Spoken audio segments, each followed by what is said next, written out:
Aí sim, papai! Bom encontrar você aqui, ó. Segundo vídeo desse dia. Muito bom você chegar deixando o seu like aí. Compartilha, tá aqui embaixo, ó. Comenta e manda pra geral. E é novo, se inscreva no canal. 70 mil amigos aí pela frente. Vamos rumo a 100 mil, 200, 300, 400.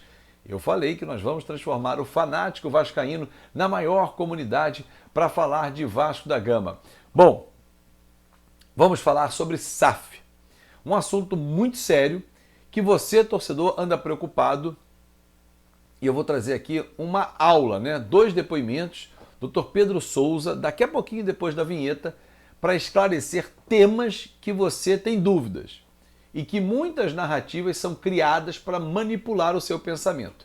Segura aí que eu vou rodar a vinheta e volto com esse assunto para você, torcedor, para esclarecer de uma vez por todas. Segura aí, mas vai deixando o seu like.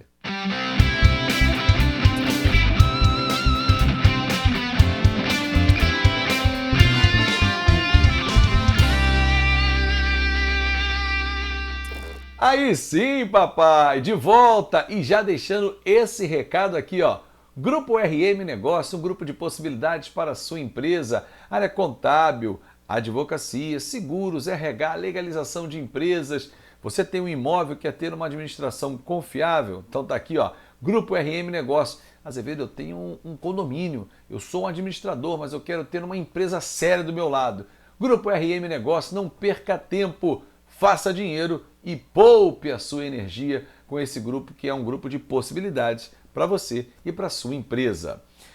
Bom, vamos direto e reto falar sobre SAF, porque amanhã vai rolar uma reunião do Conselho Deliberativo, a primeira das 4 reuniões até a decisão final do associado se o Vasco adere ou não à SAF e se a empresa 777 Partners é a melhor proposta realmente, vai fazer valer o memorando de intenção. Amanhã vai acontecer uma reunião do Conselho Deliberativo, na pauta a inclusão da SAF no Estatuto do Vasco, porque não consta hoje, para evitar a judicialização ali na frente. Outro item, a votação ser híbrida, né? Quando tiver a votação do sócio, ter essa possibilidade de presencialmente ou virtualmente, ou as duas formas, para não ter também judicialização. Então, tudo isso e muito mais começa a ser decidido amanhã.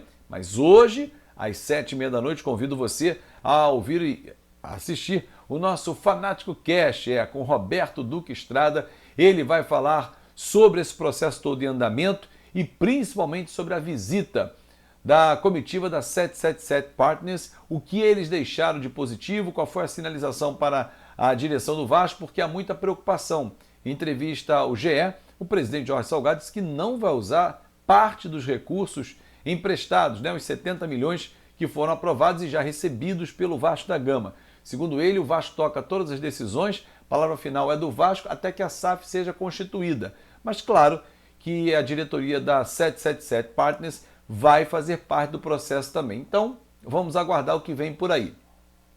Ontem eu entrevistei no Papo Reto o Dr. Pedro Souza. Dr. Pedro Souza da equipe do escritório Bichara e Mota, um dos maiores escritórios do mundo, cuida de casos gigantescos, consultoria sempre nos grandes momentos jurídicos desportivos, como foi inclusive na constituição da redação da SAF, a Sociedade Anônima do Futebol. Há uma preocupação do torcedor, por exemplo, em relação ao pagamento das dívidas, porque cria-se a SAF, é uma empresa zerada, mas ela tem responsabilidades com a instituição. Por exemplo, no caso do Vasco da Gama, qual é a obrigação que está na lei para que a SAF cumpra e não deixe a dívida do clube na mão? Dr. Pedro Souza esclarece. A lei prevê um procedimento, tá? O artigo 10 da lei prevê que, optando pelo regime de centralização, vai ter uma assembleia de credores, vai ter um plano de credores, e assim a SAF ela fica obrigada a repassar 20% da renda oferida para a associação. E esses 20% vão servir para pagar tanto as dívidas trabalhistas quanto as dívidas cíveis, tá? A divisão que está sendo vislumbrada nessa coisa da dívida trabalhista e da cível, e a dívida trabalhista tem um peso um pouco maior do que a cível, é desses 20%, 75% vão ser destinados para trabalhista e 25% vão ser destinados para cível. Esse dinheiro vai ser depositado em juízo, e o juiz da vara empresarial, onde o Vasco pediu a centralização, vai decidir a forma de pagamento. Claro que o Vasco oferece uma forma, uma lista, uma ordem de pagamento dos credores, É uma ordem que pode agradar ou não, mas cabe ao juízo decidir se vai ser aquela ordem que vai seguir ou não. Então, o Vasco tem aí 5 anos para quitar 60% da dívida com esses 20% mensais.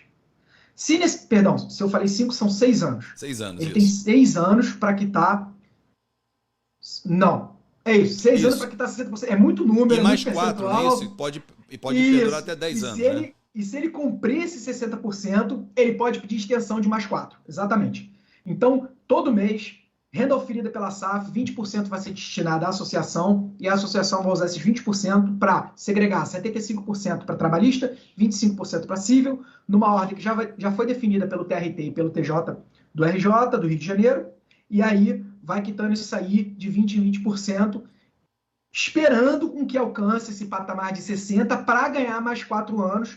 Mas pelo que eu tenho visto do trâmite judicial desses procedimentos, os clubes estão conseguindo, pelo menos, depositar valores para reduzir essa dívida. Claro que uma dívida de 700 milhões, uma dívida de 800 milhões, a depender do clube, não é algo que aconteça da noite para o dia. Mas são 20%, é 20% da renda oferida. Então, se a SAF conseguir oferir muita renda, vai ser muito dinheiro para quitar a dívida. Então, a gente não pode olhar com o olho que a gente olha hoje a associação. Hoje, sobra pouco. A gente tem que olhar já com a SAF funcionando, com a SAF voando mais alto, conseguindo mais renda e com mais renda, mais repasse para a associação para diminuir essa dívida. Eu tenho visto muitos contra-argumentos daquelas pessoas que são contrárias à Constituição da SAF, e elas precisam ser respeitadas também e ouvidas, claro, que o Vasco vai acabar. Porque agora vai existir um novo Vasco, Vasco SAF, você não vai ser mais torcedor do Vasco, é de um outro Vasco. Enfim, há essa possibilidade de terminar com o clube. A SAF pode matar a instituição, mudar, por exemplo, os símbolos. Enfim, o Dr. Pedro Souza explica essa situação para você, torcedor. Bom, preto no branco, futebol, embora seja um patrimônio brasileiro, não vou dizer mundial, um patrimônio brasileiro, futebol, assim, é uma coisa que envolve paixão de muitos torcedores, de muitas pessoas, mas infelizmente, ou simplesmente com o pé no chão, sem dinheiro o futebol de hoje, moderno, não acontece. E acho que o torcedor ele não pode ficar preocupado, ou não tem que ficar preocupado, da onde vai vir esse dinheiro. Ele tem que ficar preocupado se o dinheiro entrar, como que ele vai ser gerido, como que ele vai ser aplicado, como que ele vai ser melhor utilizado para o seu clube. Então, assim, eu acho que a SAF ela veio com mecanismos, com proteções e com orientações para que esse dinheiro seja melhor utilizado. A experiência já nos provou nos últimos 100 anos que a forma com que é gerida hoje em qualquer clube brasileiro, ou se não falar na maioria dos clubes brasileiros, ela depende de um mecenas ou ela depende de um milagre. E a gente não pode seguir dependendo de nenhum dos dois. Então, assim, a figura da SAF, chame de qualquer outra coisa que quiser, mas ela veio sobre a roupagem de SAF.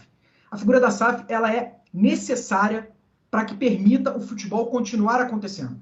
Porque do jeito que estava, essas dívidas iam se tornar bilionárias, já chegou na casa de bilhões em alguns clubes, bilionárias, e isso envolve muito mais do que só um clube de futebol, envolve todos os credores daqueles clubes. É uma gama de pessoas que depende disso para sobreviver, para viver, enfim. E também do próprio clube, saber que ele está fazendo o melhor pelo seu torcedor. Então, a realidade hoje no mundo é tornar o clube uma atividade empresarial que o objetivo é o futebol e, consequentemente, o torcedor. Então, se o torcedor está preocupado, o que vai acontecer com o clube dele com a lei da SAF no Brasil, não fique. A lei da SAF protege o clube dele, mas também cria mecanismos para que seja mais responsável. Se acontecer alguma coisa dentro do âmbito da lei da SAF, é por irresponsabilidade, e a responsabilidade tem que ser punida. O mundo prova que só não é SAF nos países em que existe a figura quem está extremamente superavitário a ponto de nem se preocupar, que é o caso de Real Madrid e Barcelona. Aqui no Brasil nós temos clubes que já falaram que não têm interesse em virar SAF justamente porque são superavitários e o que conseguem se sustentar. Mas acho que na maioria das vezes, na maioria dos clubes, a SAF é um resguardo, é um salva-vidas, não só necessário, como muito útil. Porque vai tornar a profissionalização uma coisa mais corrente no clube e o próprio torcedor vai ir mais consciente para o estádio, sabendo que o clube dele está sendo bem gerido. Sabendo que o dinheiro daquela renda vai entrar e vai ser aplicado para alguma coisa que está voltada para o futebol e não para qualquer tipo de interesse, sem entrar aqui em nenhum clube específico, sem falar, claro, do Vasco, mas que é a realidade dos clubes do Brasil. Tá aí, torcedor vascaíno. Literalmente, a explicação muito didática, clara, objetiva, e você tem certeza que não ficou com nenhuma dúvida. Azevedo, você perguntou isso, aquilo? vai lá na live de ontem, Papo Reto, e saiba tudo o que rolou nessa conversa muito legal com o Dr. Pedro Souza. Hoje à noite, reitero o convite para você, 7h30, Roberto Duque Estrada, segundo vice-presidente geral do Vasco, vai ser o meu convidado no Fanático Cast. Claro que vamos abordar SAF, reforços, Campeonato Brasileiro, Série B, trabalho do Zé Ricardo, tudo isso e muito mais entra em avaliação também e o papo vai ser reto, direto no estúdio, lá na Influência Comunicação. E eu conto com a sua audiência a partir das 7h30 da noite, porque esse assunto é muito sério. É o futuro do Vasco que está em jogo pelos próximos meses, para vislumbrar os próximos anos. Grande abraço, até a próxima!